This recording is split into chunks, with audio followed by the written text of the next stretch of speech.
Ya, di heli pun juga persoalannya salah satu tebing tempat jatuhnya itu adalah.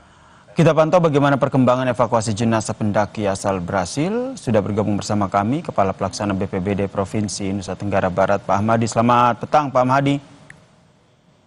Selamat petang. Update terbaru terkait dengan proses evakuasi, apakah jenazah ini sudah berhasil diangkat dari dasar jurang? Jadi kondisi sekarang masih dalam proses pengangkatan ke atas punggung gunung daripada Gunung Rinjani, masih pengangkatan.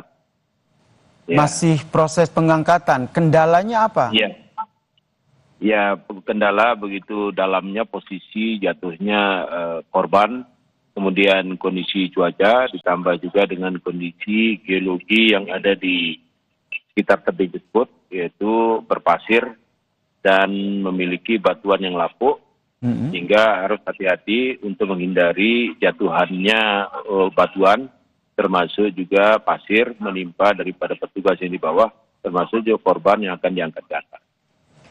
Kondisi kontur dari lereng gunung ini ya, kemudian juga dengan cuaca. Apakah ini juga jadi kendala sehingga baru sudah masuk ke hari kelima ini, baru bisa dilakukan evakuasi dan hingga saat ini juga belum berhasil diangkat? Ya, artinya di samping juga kemiringan medan ini kan hampir tegak, Pak. Ini juga menyulitkan bagi tim juga untuk mengangkat. Samping cuaca, sampai saat ini juga di Sembalun pun juga sedang hujan dan kabut tebal.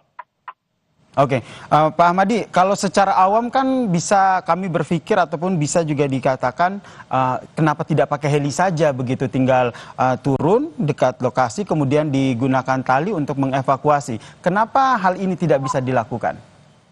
Ya, di heli pun juga persoalannya salah satu tebing tempat jatuhnya itu adalah dari pasir, Pak.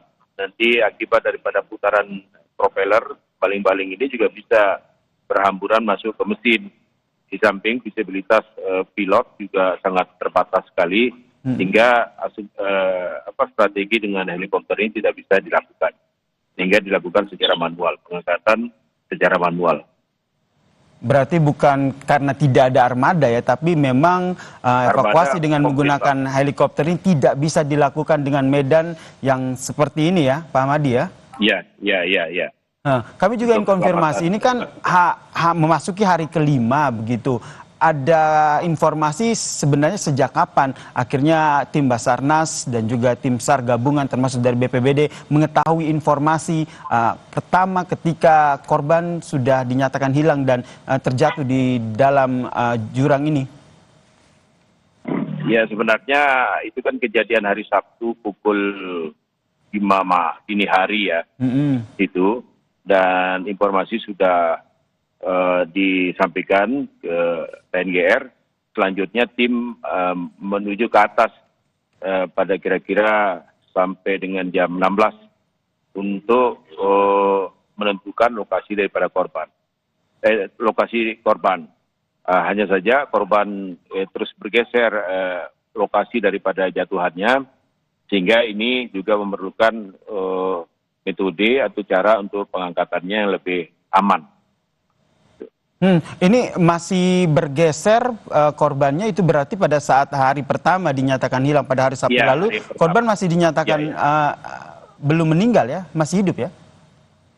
Oh, saat itu sudah tidak ada gerakan, bahkan juga sudah dipakaikan drone juga untuk melihatnya, sehingga pada hari kedua dan ketiga itu upayanya itu adalah dengan metode manual, dengan membuat tambatan-tambatan tali untuk turun ke elevasi minus 600 meter. Baik, Pak Ahmadi, sudah ada informasi terkait dengan siapa saja dengan warga negara Brazil ini mendaki? Saya kurang ingat ya, nanti di tim TNKR nanti bisa menjawabnya. Baik, nanti ini singkat saja setelah berbeda-beda warga negara ya. Baik, setelah dievakuasi ini rencananya akan dibawa kemana dan proses selanjutnya seperti apa? Ya, rencananya nanti langsung mudah-mudahan pada malam hari ini korban sudah bisa diturunkan dan kita akan langsung bawa ke Rumah Sakit Bayangkara di Kota Mataram Baik, terima melalui kasih. jalur darat. Baik, terima kasih Kepala BPBD, Kepala Pelaksana BPBD Provinsi NTB, Pak Ahmadi telah berbagi informasi bersama kami di Kompas Petang. Salam sehat Pak Ahmadi. Salam.